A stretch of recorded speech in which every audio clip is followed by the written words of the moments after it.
नमस्कार। आज हम हिंदी भाषा की छठी कक्षा की पाठ्य पुस्तक ज्ञान सागर के पाठ 7 सुंदर लाल के अभ्यास के प्रश्न करेंगे। इस पाठ का अध्ययन हम अपनी पिछली वीडियोस में कर चुके हैं। यदि किसी बच्चे ने वह वीडियो नहीं देखी है तो आप प्लेलिस्ट में जाकर पहले उस वीडियो को देख लें ताकि आपको सभी प्रश्न अच्छे से समझ में आए। और यह वीडियो आपको कैसा लगा कमेंट करके ज़रूर बताइएगा। तो आइए देखते हैं हमारा पहला प्रश्न जो कि पाठ में से है। सुंदर लाल की आत्मग्लानि का क्या कारण था? तो इसका उत्तर है कंपनी मजदूरों को वृक्ष काटने से न रोक पाना ही सुंदर लाल की आत्मग्लानि का मुख्य कारण था, क्योंकि कंपनी के मजदूर भी इस विषय में कुछ नहीं कर सकते थे, क्योंकि कंपनी ने जंगल काटने का ठेका ले रखा था। अगला प्रश्न, सुंदर लाल ने वृक्षों की कटाई रोकने के लिए कौन कौन से कार्य किए? तो इसका उत्तर है सुंदर लाल ने वृक्षों की कटाई रोकने के लिए अपनी मित्र मंडली की सभा बुलाई। उसने सभा में गांव के अन्य लोगों को भी आमंत्रित किया तथा लोगों को पेड़ पौधों का महत्व समझाया और पेड़ कटने से उत्पन्न होने वाले खतरे के बारे में भी बताया कि यदि पेड़ कट जाएंगे तो हमें कौन कौन सी मुश्किलों का सामना करना पड़ेगा। पेड़ों की कटाई को रोकने के लिए सरकार को पत्र लिखा। तरु रक्षण एवं वृक्षारोपण संस्थान का गठन किया। तरु रक्षण का अर्थ होता है कि पेड़ों की रक्षा करने और वृक्षारोपण अधिक से अधिक पेड़ लगाने। इस संस्थान का उन्होंने गठन किया तथा चिपको आंदोलन की शुरुआत भी की। अगला प्रश्न है, जब भी कंपनी मजदूर वृक्ष काटने लगते तो लोग क्या करते थे? तो इसका उत्तर है जब भी कंपनी मजदूर वृक्ष काटने लगते तो लोग उस वृक्ष से लिपट जाते थे। और वो ऐसा क्यों करते थे?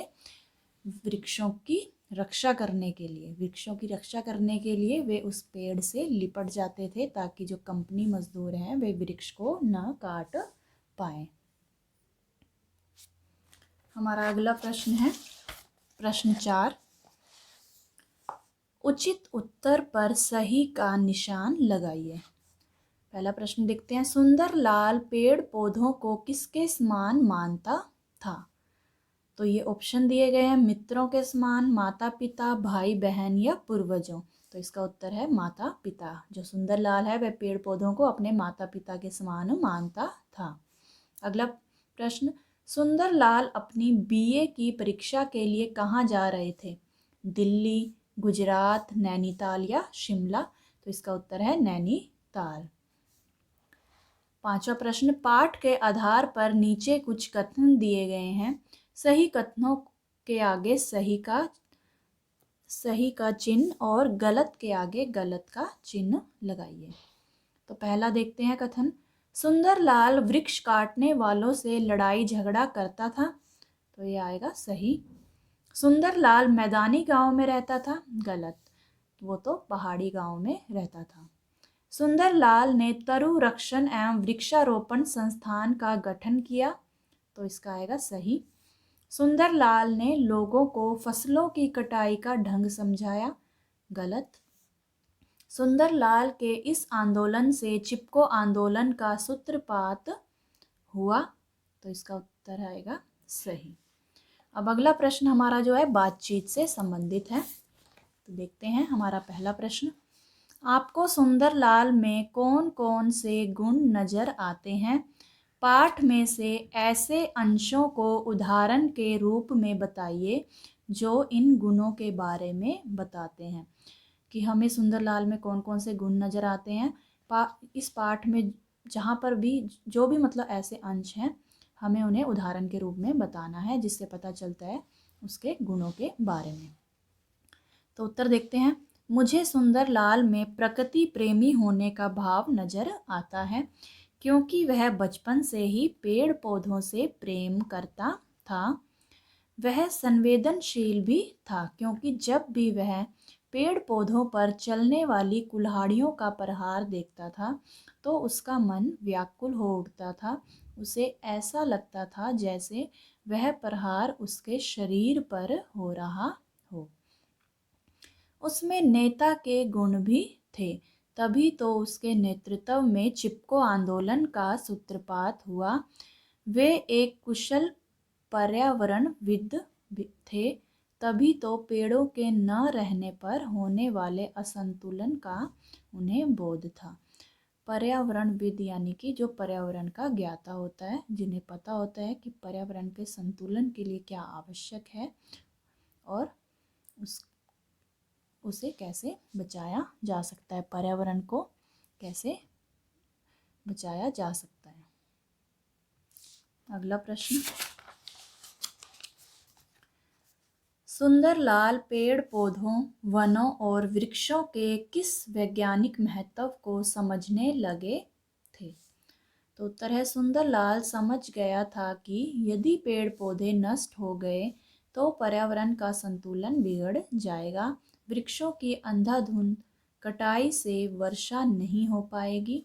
वर्षा ना होने से सूखे की स्थिति, अकाल की स्थिति बन जाएगी या उत्पन्न हो जाएगी। परिणाम यह होगा कि लोग भूखों मरने लगेंगे, कि लोगों के भूखे मरने तक की नौबत आ जाएगी यदि पेड़ पौधों को नष्ट कर दिया जाएगा। अगला प्रश्न, पर्यावरण को संतुलित बनाए रखने के लिए क्या करना चाहिए? तो उत्तर है, पर्यावरण को संतुलित बनाए रखने के लिए अधिक से अधिक मात्रा में पेड़ पौधे लगाने चाहिए, वृक्षों की कटाई पर रोक लगानी चाहिए तथा ऐसी सभाओं का आयोजन करना चाहिए जिसमें पेड़ पौधों के महत्व के विषय में चर्चा हो। अगला प्रश्न, सुंदरलाल को पेड़ लगाने का बहुत शौक था। आपको किस चीज़ का बहुत शौक है? आप अपने शौक किस तरह से पूरे करते हो? तो इसका उत्तर है, मुझे नृत्य करने का बहुत शौक है और मैं अपने विद्यालय के सांस्कृतिक कार्यक्रमों में भाग लेकर अपनी नृत्य कला की प्रतिभा को और उजागर करने का प्रयास करती हूँ, कि मेरी जो प्रतिभा है नृत्य करने की वो और खुलकर सामने आए। इस प्रकार मेरा नृत्य करने का शौक भी पूरा हो जाता है। इस प्रश्न का उत्तर आप स्वयं भी दे सकते हैं कि आपको किस चीज़ का शौक है और आप उस शौक को कैसे पूरा करते हैं। अगला प्रश्न, अनुमान और कल्पना से संबंधित, यदि आपको कोई व्यक्ति पेड़ काटता नजर आए तो आप उसे किस तरह समझाएंगे? तो उत्तर है, यदि मुझे कोई व्यक्ति पेड़ काटता नजर आए तो मैं उसे पेड़ों की उपयोगिता के विषय में बताऊंगी तथा पेड़ काटना एक कानूनन अपराध है यह बताते हुए उसे पेड़ काटने से रोकूंगी। अगला प्रश्न, कल्पना कीजिए कि अगर सारे पेड़ कट गए तो धरती का क्या होगा? तो इसका उत्तर है, अगर धरती के सारे पेड़ कट जाएं तो इस दुनिया में जीवन की कल्पना करना असंभव हो जाएगा। हमारा अगला प्रश्न है भाषा की बात से संबंधित। नीचे लिखे युग्म शब्दों का वाक्यों में प्रयोग कीजिए। हमें जो शब्द दिए गए हैं उनका हमें वाक्य बनाना है। जैसे पहला शब्द है आस पास, तो इसका हम वाक्य बना सकते हैं, हमें अपने आस पास गंदगी नहीं फैलानी चाहिए। अगला शब्द युग्म है मित्र मंडली। मेरी मित्र मंडली में सभी मित्र समझदार हैं। अगला है शब्द हरे भरे।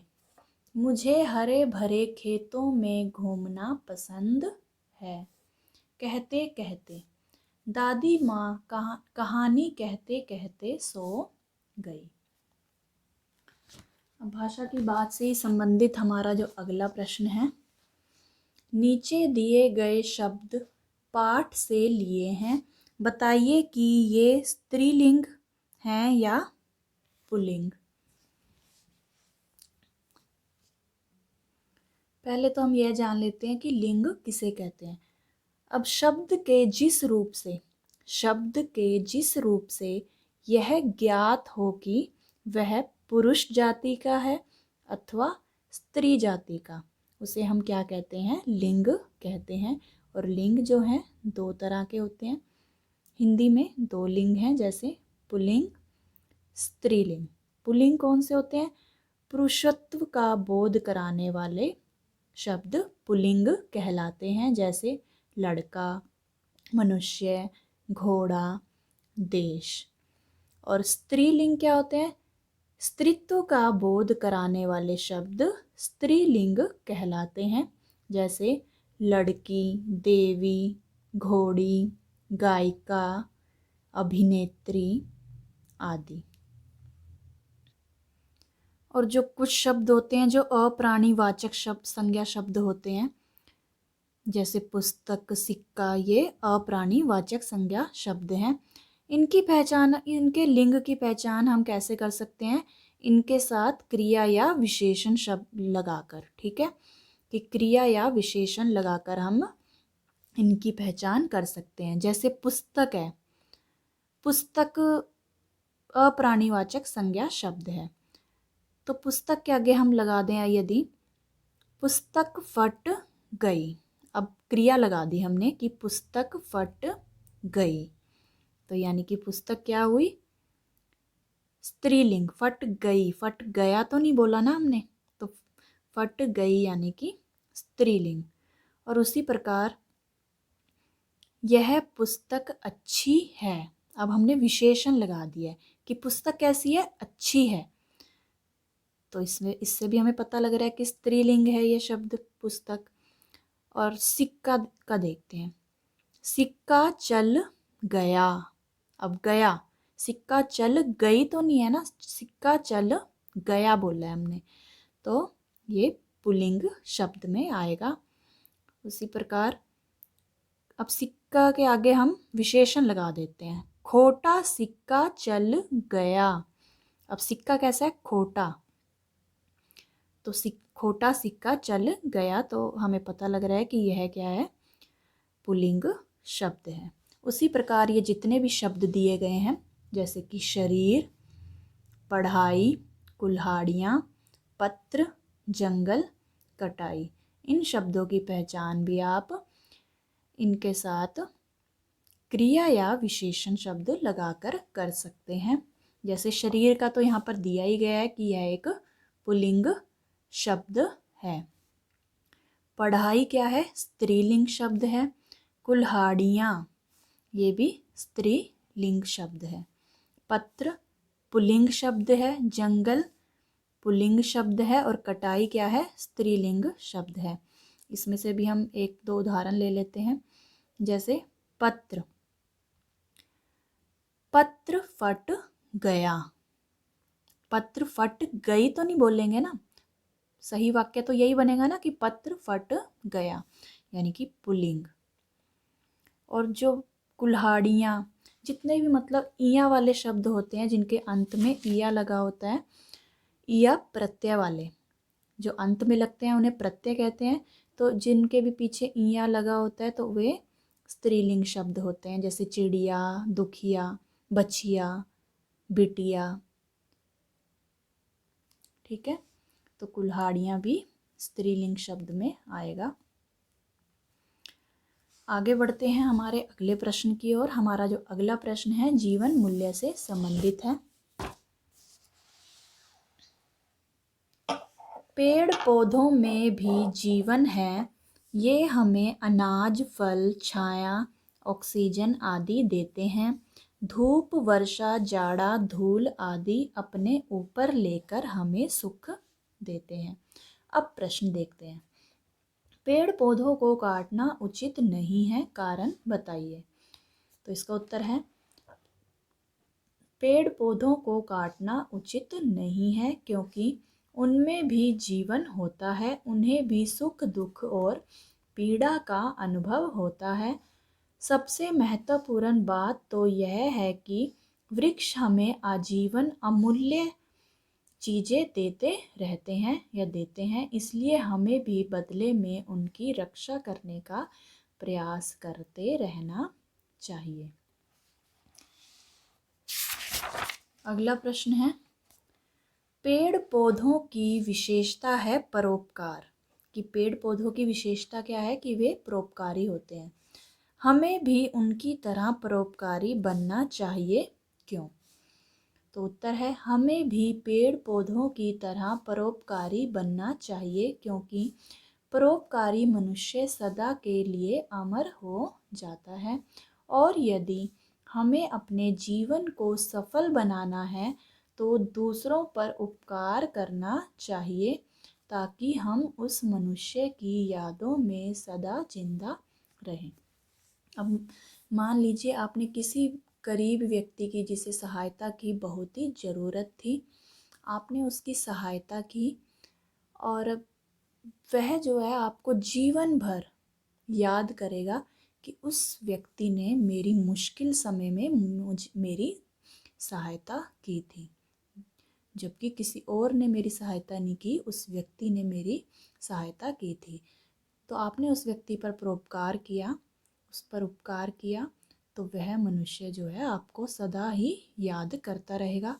आपकी यदि मृत्यु भी हो जाती है तब भी वह उसकी बातों में आप जीवित रहेंगे। वह आपको आपके किए गए परोपकार के लिए सदा ही याद करता रहेगा।